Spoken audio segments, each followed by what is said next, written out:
Bonjour Sarah Legrain, députée de la France Insoumise de Paris. Alors bien évidemment, l'actualité du jour, en tout cas d'hier, c'était la visite du président de la République. Votre regard sur ce moment de salon, on dit inédit, mais j'imagine que ce n'est pas le seul mot qui vous vient. Oui, mais je crois que l'image donnée globale est catastrophique. Et sinon, si je devais résumer par deux mots, ce serait improvisation et hypocrisie. Puisqu'on a un président qui n'a pas pu ouvrir dans les temps le salon et surtout qui s'est mis en fait à sortir là des annonces qu'il y a 3 mois il refusait. Je pense notamment à la question des prix planchers. Il y a encore 3 semaines, son ministre. Voilà. Donc on a ce sentiment d'improvisation, d'hypocrisie aussi, parce qu'il y a des mots qui n'ont pas été prononcés de la journée, comme par exemple ceux de traité de libre-échange ou de concurrence déloyale. Je crois que c'est un sujet majeur pour les agriculteurs qui a été évidemment passé à la trappe pendant que Emmanuel Macron faisait quelques images à son avantage, là où il le pouvait, au milieu... Enfin, juste aux côtés de gens qui le sifflaient quelques mètres plus loin. Voilà. Alors, on va parler du fond de la Caisse agricole, mais il a aussi installé hier le duel avec le Rassemblement national. Aujourd'hui et demain, Jordan Bardella est dans les travées du salon. C'est la tête de liste Renaissance qu'on a vu hier au salon de l'agriculture, ou c'est le président de la République, ou les deux?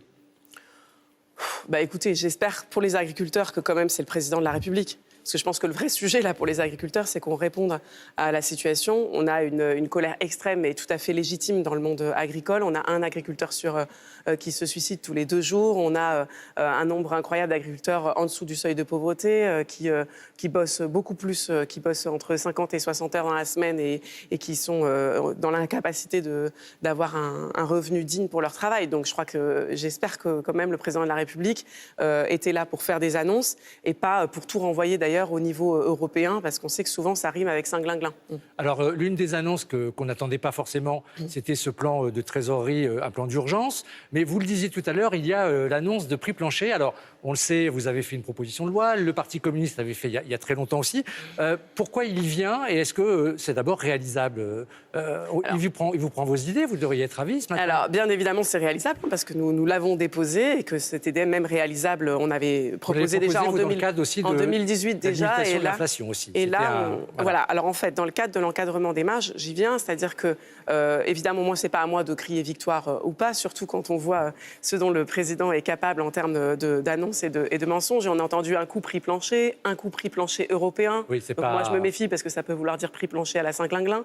Et puis, surtout, le dispositif lui-même, ce qu'il doit prévoir, c'est des prix rémunérateur pour les agriculteurs. Il y a un piège, ce serait de dire que le prix plancher, c'est juste le prix de production. C'est-à-dire qu'il faut bien qu'ils puissent vivre dignement de leur travail. Et c'est pour ça qu'il faut qu'il y ait des garanties, notamment de l'État, parce qu'aujourd'hui, ils sont pris dans des négociations qui sont des négociations de David contre Goliath face à l'agro-industrie. Cette agro-industrie, elle a fait 70% de marge pendant que le revenu des agriculteurs baissait et pendant que le prix payé par le consommateur, lui, augmentait. Donc c'est très important aussi d'encadrer les marges. C'est ce que nous avions dans notre proposition de loi qui est toujours sur la table et dont le président peut se servir si qui était dans le cadre d'une niche parlementaire et qui n'a pas franchi. Et s'il n'a pas bien travaillé son sujet, qu'il improvise trop, on a cette proposition de loi qui permet à la fois les prix rémunérateurs, mais aussi le blocage des marges pour éviter qu'en réalité, pour le consommateur, l'idée ce soit que ça se répercute sur ce qu'il paye. Parce qu'en réalité, c'est du côté de l'agro-industrie qui se sert et de la grande distribution qui se sert entre le paysan et le consommateur,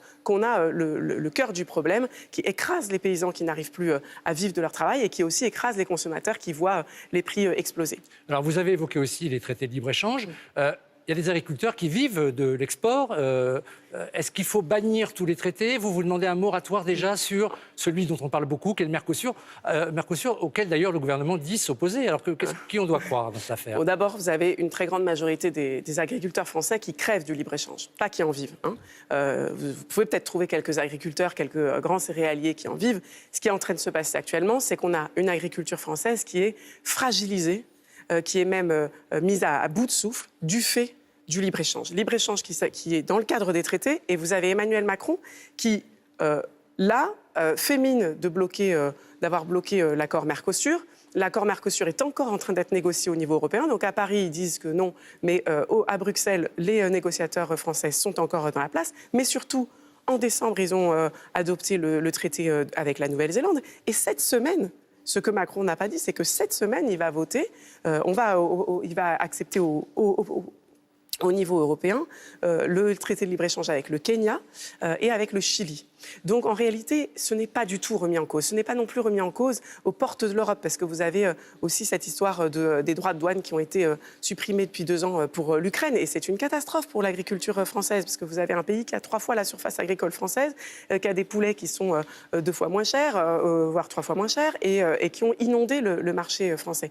Donc on ne peut pas dire qu'on va s'occuper des agriculteurs et ne pas les protéger de cette concurrence déloyale, que ce soit avec des traités européens, que ce soit aussi même au niveau européen, avec des normes qui ne sont pas les mêmes dans tous les pays. Alors, vous venez de parler de l'Ukraine, on vient d'entrer dans la 3e année de conflit. Alors, on va beaucoup en parler pendant les européennes. Vous avez un différend avec le nouveau parti anticapitaliste, il n'y aura pas d'accord aux européennes, puisque le NPA est pour que l'Ukraine puisse entrer dans l'Union européenne. Vous vous y êtes opposé, est-ce que vous pouvez nous expliquer pourquoi? Mais au fait, pour nous, ce n'est pas possible de faire...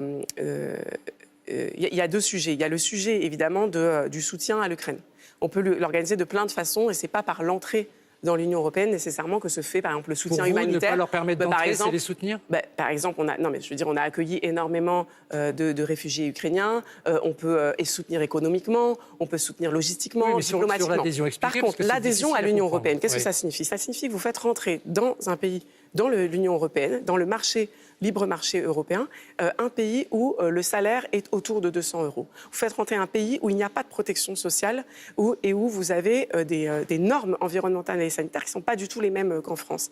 Donc et dans le reste de l'Europe. Donc ce que vous faites, c'est que vous êtes en train d'utiliser l'entrée de l'Ukraine pour un dumping social et fiscal et pour que ce soit pire pour tout le monde. Parce qu'en réalité, quand vous regardez les pays de l'Est qui se sont retrouvés aussi à rentrer dans l'Union européenne et qui ont participé du dumping social et fiscal, si vous regardez, les situations se sont dégradées aussi là-bas avec des pertes de cotisations sociales, avec des pertes de protection sociale pour les travailleurs. Donc nous pensons que ce n'est pas ça le progrès. Et nous, dans le programme de la NUPES, il y avait marqué que les nouvelles adhésions ne pouvaient se faire que dans le cadre d'une harmonisation fiscale et sociale. Normalement, toutes les forces de la NUPES s'étaient d'ailleurs tenues à cela.